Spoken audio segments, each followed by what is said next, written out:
And the video gonna be about the smuggling of immigrants or migrant workers is $1 billion business into America. And my reaction is, duh. How you think African Americans got over here with slavery? And it ain't nothing new.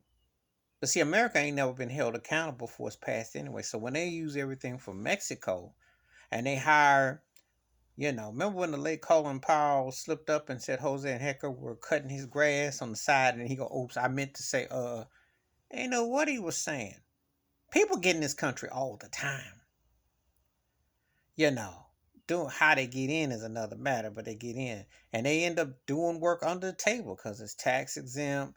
This or that. Okay, so that's par for the course. Now, how they stay is another matter, but bringing people over to work here and they don't want to pay people here in this country. Let's be realistic. They would rather pay somebody coming over who can't even speak the language or doesn't have any concept of what goes on, but it's cheap because they won't say nothing. It's simple as that. You don't talk back, you ain't a threat, you'll look the other way, and you just happy to have a couple of dollars in your pocket.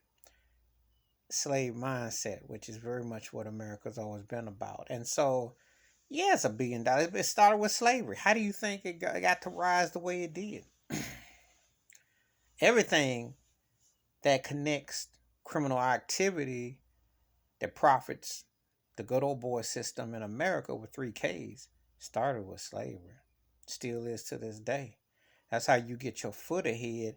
That's how you prosper, even though you don't prosper spiritually, but you prosper in intimidation and hate. That's what they bank on. So smuggling migrant work to come here and pick berries or do boat work or do this or do that.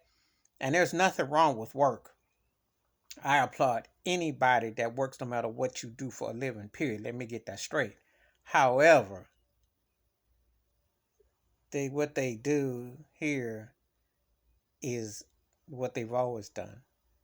Always illegal and been a dirty business, and they don't take care of what's here. But anyway, it's not on newsflash that it's suddenly $1 billion business because it's always been that way. When you got free African labor for over 400 years, African American labor, that puts you. That's why you got Wall Street. That's why you got all these businesses. These white-owned businesses wouldn't be jack without that black labor, which was smuggled here and turned into fields. Google it and find out for yourself. Please hit like, subscribe, welcome thoughts, comments, and I do respond. Thank you. Wash your hands, keep your mind clear, watch out for another, and ain't nothing new on the sun. They just changed the tone and the wording. I'm out.